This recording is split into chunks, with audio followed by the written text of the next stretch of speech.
ദൈവനാമത്തിന് മഹത്വമുണ്ടാകട്ടെ. യേശുവിൽ സ്നേഹമുള്ളവരെ, ലൂക്കായുടെ സുവിശേഷം 19-ാം അധ്യായം 1 മുതൽ 10 വരെയുള്ള വാക്യങ്ങൾ. സക്കേവൂസിന്റെ ഭവനം. ഹല്ലേലൂയ. സ്നേഹമുള്ളവരെ, ധനികനും നിന്ദിതനുമായ ഒരു നികുതി പിരിവുകാരനാണ് സക്കേവൂസ്.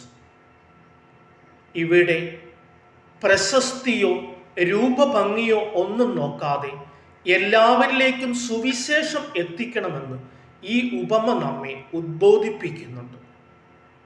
വചനമായ ക്രിസ്തുവിനെ കണ്ടു കഴിഞ്ഞപ്പോൾ സക്കേവൂസ് മാനസാന്തരമുണ്ടാവുകയും പശ്ചാത്താപത്തിലേക്ക് വരികയും ചെയ്തു. അതുവഴി തനിക്ക് നഷ്ടപ്പെട്ട രക്ഷയുടെ സന്തോഷത്തിലേക്ക് പ്രവേശിക്കുവാൻ സക്കേവൂസിന് സാധിച്ചു. പ്രിയമുള്ളവരെ, നമ്മളും ഒന്ന് ചിന്തിക്കുക. മനസ്താപത്തിലേക്കും പ്രായശ്ചിത്തത്തിലേക്കും നമുക്ക് പ്രവേശിക്കാൻ സാധിക്കുന്നുണ്ട്. നമുക്ക് നഷ്ടപ്പെട്ട രക്ഷയുടെ സന്തോഷത്തിലേക്ക് നമുക്ക് പ്രവേശിക്കുവാനായിട്ട് അതുവഴി സാധിക്കും. അതിന് ഈ നോമ്പുകാലം നമുക്ക് ഉപയോഗപ്പെടുത്താം. ദൈവം നമ്മളെ സമൃദ്ധമായി അനുഗ്രഹിക്കട്ടെ. ആമേൻ.